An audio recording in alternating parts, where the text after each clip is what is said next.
देखो last form जो हमने करी थी वो थी इंटरसेप्ट फॉर्म। इंटरसेप्ट फॉर्म वो कैसे थी कि अपने पास में ये x एक्सिस है, this one is y axis and y dash x dash, ये इंटरसेप्ट a लेंथ का है and this intercept is of b length. तो आपके पास इस लाइन की इक्वेशन आई थी x upon a plus y upon b equal to 1। ये हमारे पास में इक्वेशन ऑफ लाइन थी जिसको हम इंटरसेप्ट फॉर्म में बोलते हैं, equation of line in the form of intercept. Intercept form में लाइन की इक्वेशन ये थी। तो अब कुछ और पॉइंट्स भी इसके कर देते हैं। जैसे इसका फर्स्ट पॉइंट है, इसके बाद में ए बी, एक्स एक्सिस पर ए, वाई एक्सिस पर बी, ए के कोऑर्डिनेट a, 0, बी के कोऑर्डिनेट 0, b, क्योंकि ये डिस्टेंस b है, ये डिस्टेंस a है। सो इंटरसेप्ट फॉर्म में जब हमारे पास इक्वेशन आके देखो ये लेंथ a, ये लेंथ b है, so length of line segment between axis, axis के बीच में जो लाइन है उसकी लेंथ क्या होगी, ये लेंथ है, ये लेंथ b, तो पाइथागोरस थ्योरम अप्लाई करके it will be under root a square plus b square. ये याद रखना है आपको। नंबर 2 पॉइंट, आप इससे इस पर परपेंडिकुलर डालते हो ओरिजिन से, ये चीज याद रखना, बड़ा अच्छा क्वेश्चन है।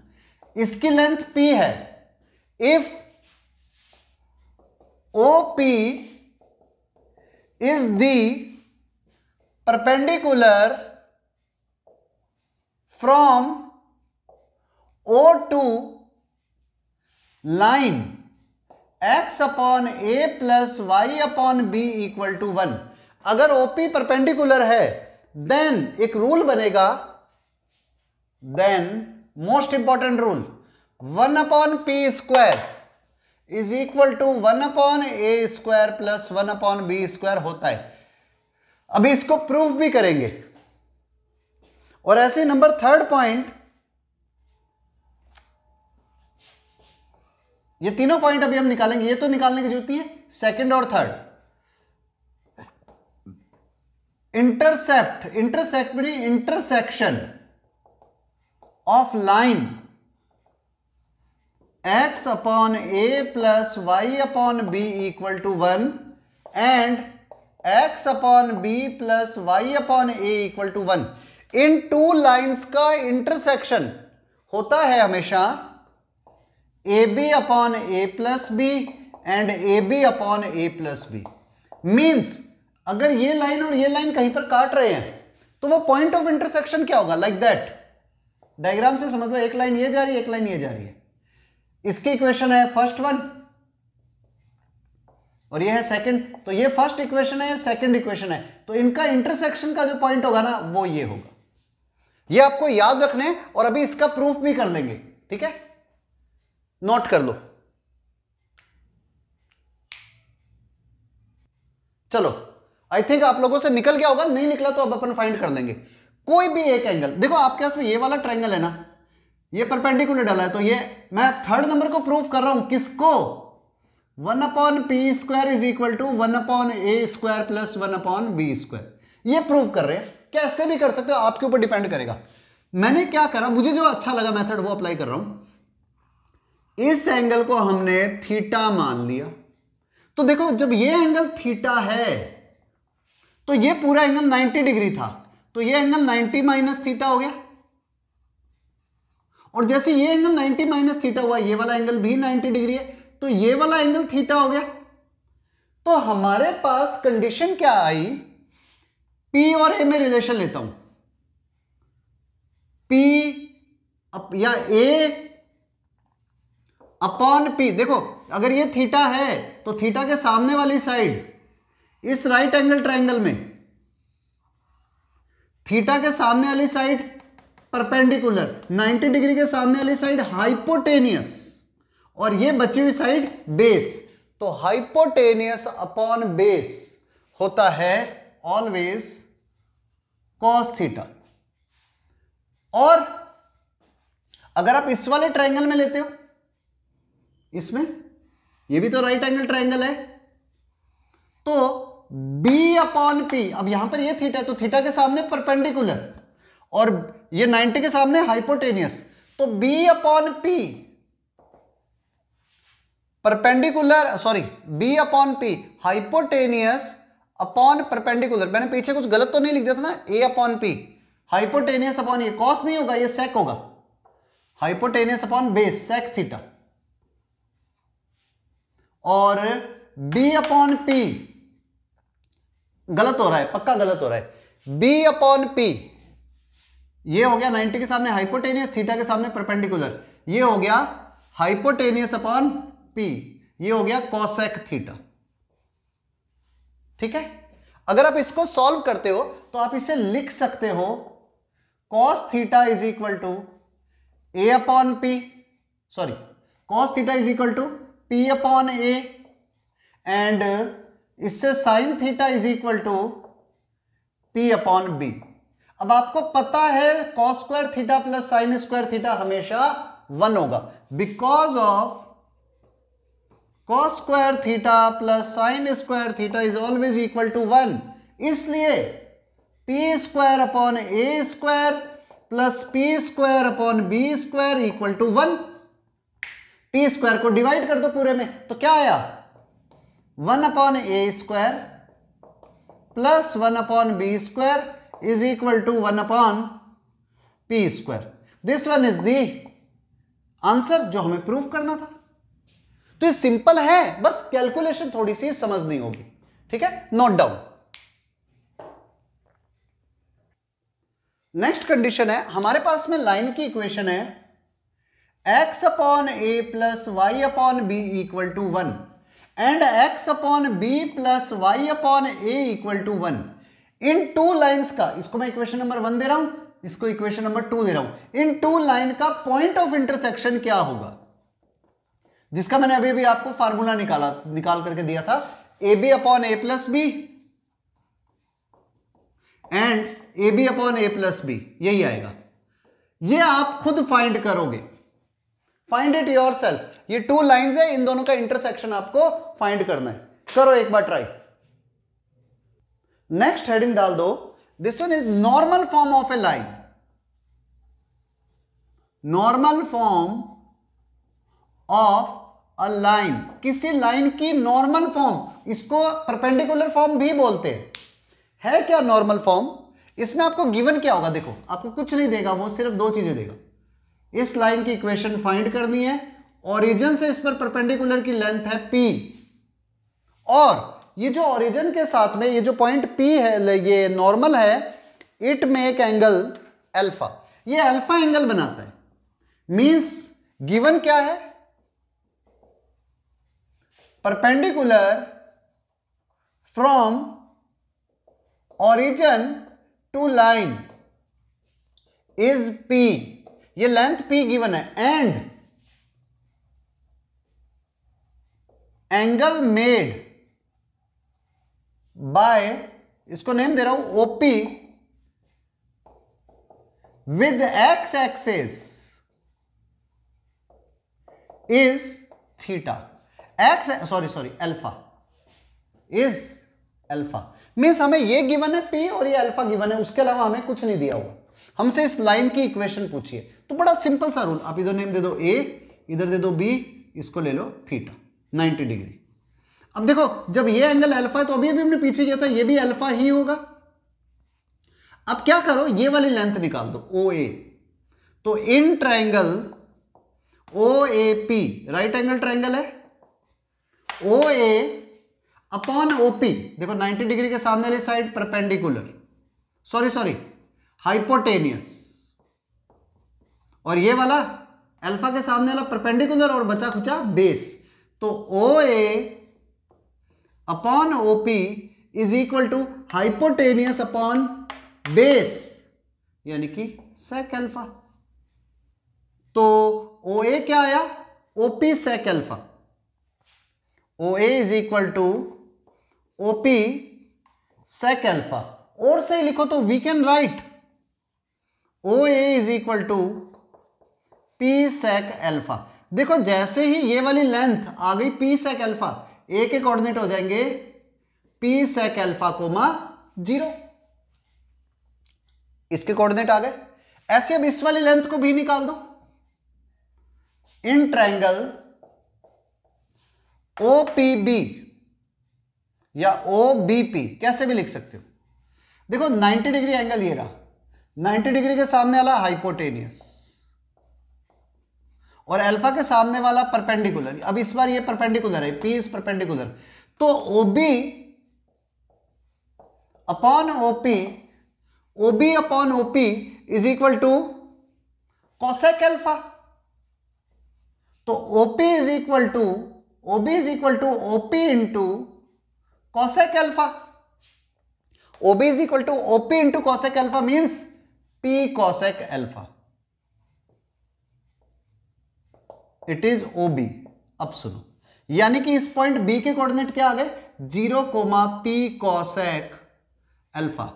अब अगर आपको लाइन की इक्वेशन ध्यान हो जिसके ये लेंथ दी हुई हो, दोनों ये लेंथ तो आ गई है P sec alpha and this length is P cosec alpha. Length हमें पता है, तो लाइन की इक्वेशन होती है x upon a plus y upon b equal to 1। तो a is P sec alpha and b is P cosec alpha. Just P को इधर क्रॉस मल्टीप्लाई कर दो और sec ऊपर ले जाओ, तो इक्वेशन बन जाएगी x cos alpha plus y sin alpha is equal to P। ये होती है normal form of a line. Repeat करता हूं, normal form of a line is x cos alpha plus y sin alpha is equal to P। आपको करना कुछ नहीं था, ये दिया हुआ था, ये एंगल अल्फा दिया हुआ था, आपको ये साइड निकालनी है और ये साइड निकालनी है राइट एंगल ट्रायंगल से। आपके इसमें दोनों लेंथ मिल गई, इंटरसेप्ट किया, फार्मूला लगाना x upon a plus y upon b equal to 1। Sec को ऊपर ले जाओ, कोसेक को ऊपर ले जाओ, p क्रॉस मल्टीप्लाई, खत्म। याद रखना this one is form number maybe possible 6th। सबसे पहले करी थी जनरल फॉर्म, a को ax plus by plus c equal to 0। Number 2 थी y is equal to mx plus c।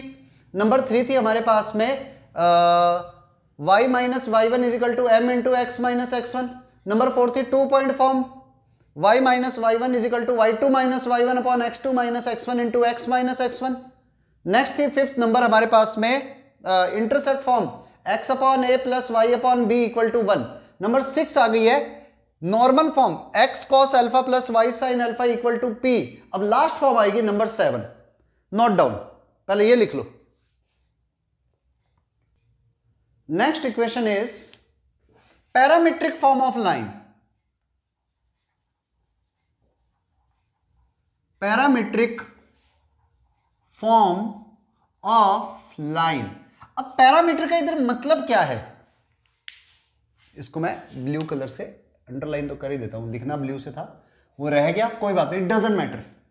Parameter का मतलब क्या होता है कि अगर आपके पास में दोनों वैल्यू x और y 2 वैल्यूज है एंड दोनों वैल्यू किसी एक और थर्ड वैल्यू के ऊपर डिपेंड कर रही हो, मींस x और y दोनों t पे डिपेंड कर रहे हैं और t बदलता है तो x और y बदल जाते हैं, तो t इज द पैरामीटर। यानी कि पहले तो क्या था, अभी तक हमने जो भी इक्वेशंस लिखी थी उसमें सिर्फ x और y आ रहे थे, ax plus by plus c equal to 0, y is equal to mx plus c, y minus y1 is equal to m into x minus x1। वो क्या है, किसी और पे डिपेंडिंग नहीं हो रही थी। अब यहां पर क्या हो गया, दोनों के दोनों एक सेम नंबर पे डिपेंड हो जाएंगे। कैसे, ये समझो। आपके पास इस पर दिया हुआ क्या है, आपको लाइन के बारे में यह बताया हुआ है कि इस लाइन पर एक कोऑर्डिनेट गिवन है x1 y1 और ये लाइन x एक्सिस के साथ थीटा एंगल बनाती है, लेकिन यहां पर x1 y1 फिक्स है, ये बदलने वाला नहीं है, ये पॉइंट फिक्स है। और ये जो थीटा है ना, ये मूवेबल है, मतलब थीटा अगर इतना है तब ये वैल्यू है, अगर थीटा बदल गया तो लाइन, थीटा बड़ा हो गया तो लाइन की वैल्यू बदल जाएगी, थीटा छोटा हो गया तो लाइन इधर हो जाएगी। तो हमारे पास इस पर चेंजेबल कौन है, थीटा। तो थीटा इज दी पेरीमीटर। अब सुनना, बहुत प्यारी चीज है, ये है पेरीमीटर जो बदलेगा।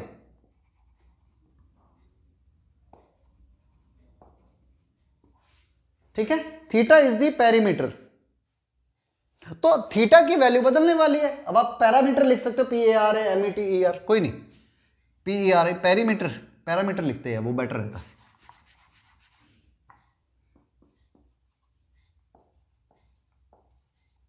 नाउ हुआ क्या, लाइन की जब इक्वेशन निकाली, आप मन से लाइन के ऊपर एक पॉइंट ले लो, x, y। तो लाइन की इक्वेशन क्या होती है, y minus y1 is equal to m मतलब इसका स्लोप जो होता है tan theta into x minus x1। और इसको सही लिखो तो मैं यूं लिख सकता हूं, y minus y1 tan theta होता है sin theta upon cos theta into x minus x1। और सही लिखो तो ऐसे भी लिख सकता हूं, y minus y1 upon sine theta is equal to x minus x1 upon cos theta.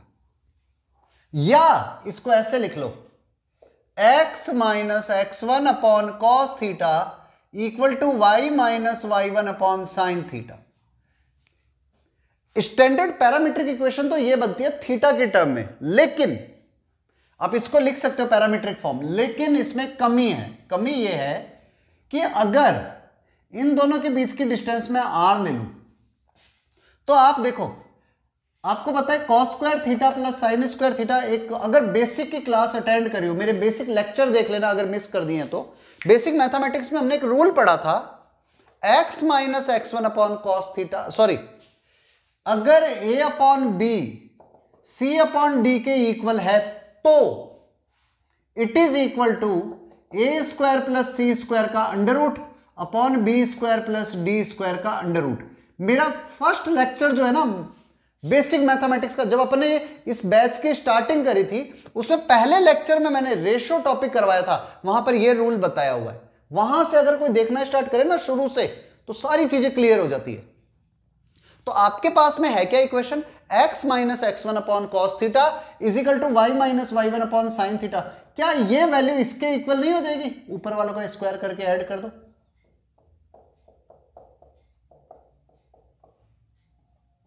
और upon cos square theta plus sine square theta, ये हो गया 1। और ये डिस्टेंस इन दोनों के बीच का है, तो आप इसको r नहीं लिख सकते, x माइनस x1 का square plus y minus y1 square का under root, it is equal to r। तो मतलब r upon cos theta is cos square theta plus sine square theta always 1। तो इक्वेशन क्या बनी, x minus x1 upon cos theta y minus y1 upon sine theta equal to r। ये हमारे पास में parametric form है।